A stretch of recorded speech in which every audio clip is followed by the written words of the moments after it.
We've completed all 11 stages of the Superstition Mountain Mystery 3-Gun 2019, and now it's time to talk about lessons learned, things we thought, anything that comes to mind about the general match. Anything, really. Do you want to start? Sure. I think both Russell and I both had some new equipment coming into this. You certainly did.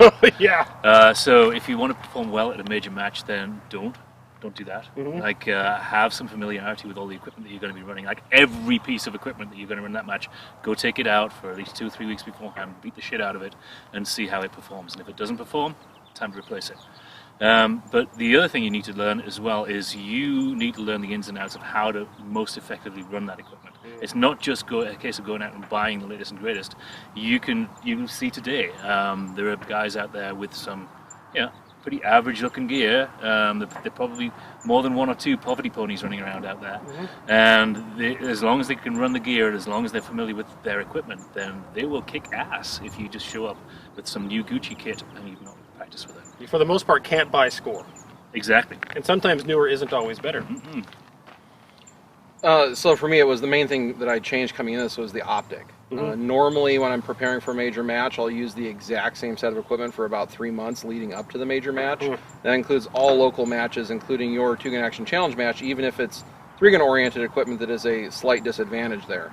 This year I didn't do that because I've been doing more media stuff, trying different optics and switching configurations around, so only having a scope for about 2 weeks before the match, I was adequate with it, out to 250, maybe 300 yards, but not optimal. And that really showed in my shooting against Jordan, who uses the same rifle, ammunition, and scope all the time, every match, 3 weekends out of the month. So that was my major hang-up. My pistol, I shoot that all the time. That's my main gun for the past 1.5 years, so no problems with that, no malfunctions. I know where to hold with it, and completely reliable. The Beretta 1301 I've been using as my primary tube-fed shotgun for the past, 6 years since I reviewed it in issue 13 of Recoil, and it's been a great shotgun, so no problems with it. The rifle I used, I built that one myself, and it runs 100%, but switching the glass changes the dynamic a little bit. And while I performed adequately or average on most of the stages, and a couple a little bit above average, it isn't being truly competitive, swapping things around at the last moment. It's funny you both mentioned this 3-month and being competitive by sticking with standard equipment. And in range, I shoot essentially a different thing, like different days of the week, right? If there's one good. This is the first time I've used the MDR on the clock. Period. The end. The first time the MDR's even heard a buzzer, right? For me, so that's a real hard steep learning curve, essentially, just because the ergonomics of a bullpup are completely a different bag. The 870 shotgun I used today, I shot some dove with it, I think 5 years ago, right? That was my shotgun experience up to today. And the Glock, while it was 50 caliber, shooting a 300 grain bullet, really, that was just a Glock. That's why we saw today, shooting a pistol wasn't a big deal for me. All the pistol portions of this match went fine. And the reason was it just happened to be a bigger, badder Glock, but it's still a Glock. So there was no real steep learning curve there. And the recoil impulse on that gun is exceptionally mild for what it is. It's really surprisingly good. I think it shoots even a little milder than some 45s I've shot. Really, it surprised me. So that Glock did great, and I'm really thrilled with that. The MDR, with the exception of having problems with those aluminum mags, when I went to the P mags, I didn't have malfunctions, but I really, really struggled with that platform as a bullpup.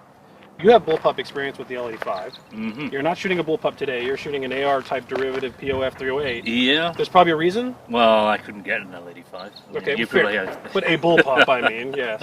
Yeah. Come to America, you shoot American guns. Okay. I drink bourbon here. Yeah, I don't drink scotch. Fair.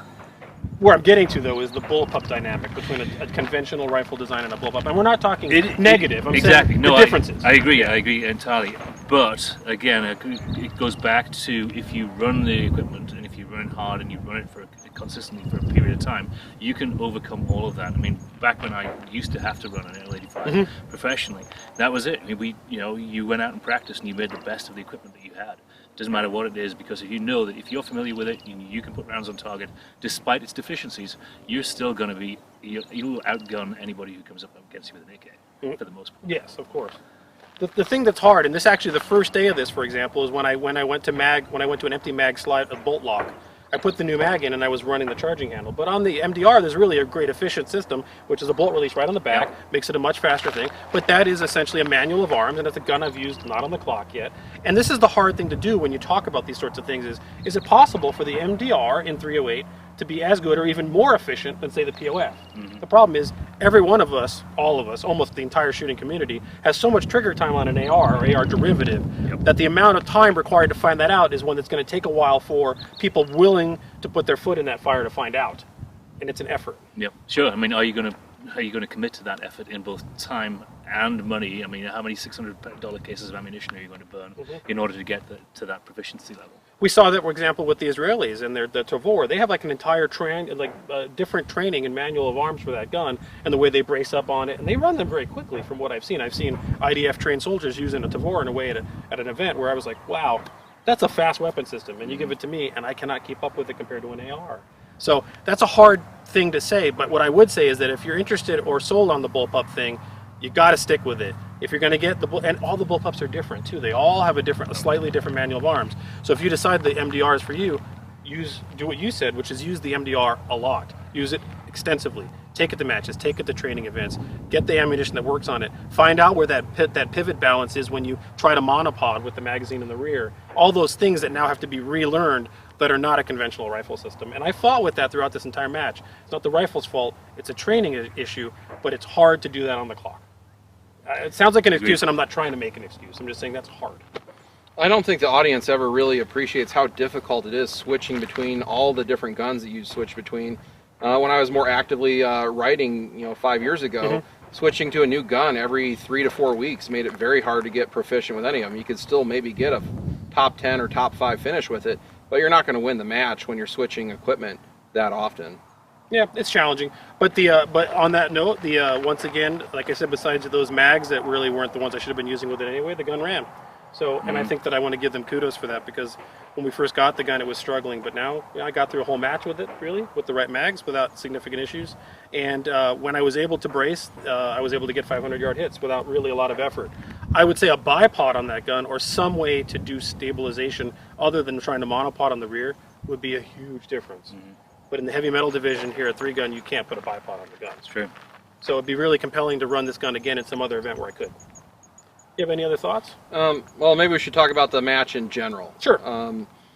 My take on this match, because I've been coming off and on since 2002, this was actually my first major 3-Gun match in 2002, is that it's kind of like a shooting carnival.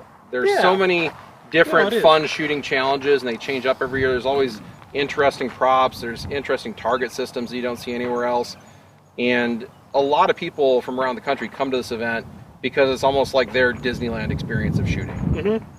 It isn't physical like a lot of the other events we cover, but the marksmanship challenges are in a lot of ways more difficult and unpredictable. You can't necessarily prepare for some of this stuff unless you have the exact target systems that are presented here. You definitely see that a lot of the guys who are involved in the setup and the design of this match put an awful lot of effort into it. I mean, some of the stages you see, like the tank that you have to disable with a fake Molotov cocktail, and some of the barricades that are set up, and you can see those guys have been slaving away at that for a lot of months before this match even got set up for us to come shoot.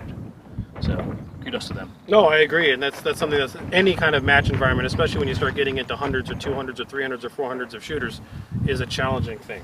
We've learned that with Desert Brutality, and this one's like 400 shooters, I think you said? Yeah, and they actually have about 70 to 80 match staff to make this event function. Wow, it's huge. So on that note, what I do want to say is to the audience that normally watches our 2-Gun type of stuff, as well as Desert Brutality, there's and Finnish Brutality on top of that.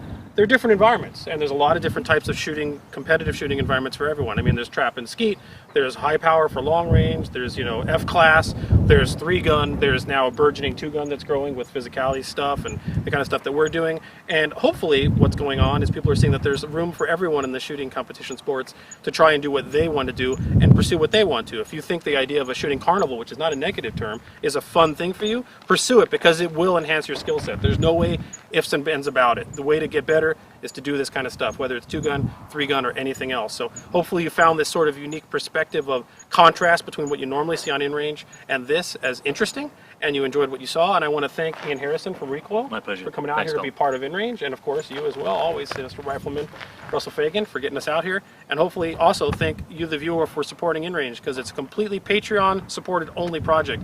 It's you, the viewer, that keeps InRange alive. We have no monetization from anywhere else, no ad revenue or anything like that. We distribute on multiple different distribution networks. You can find them all on InRange.tv, and thank you for watching.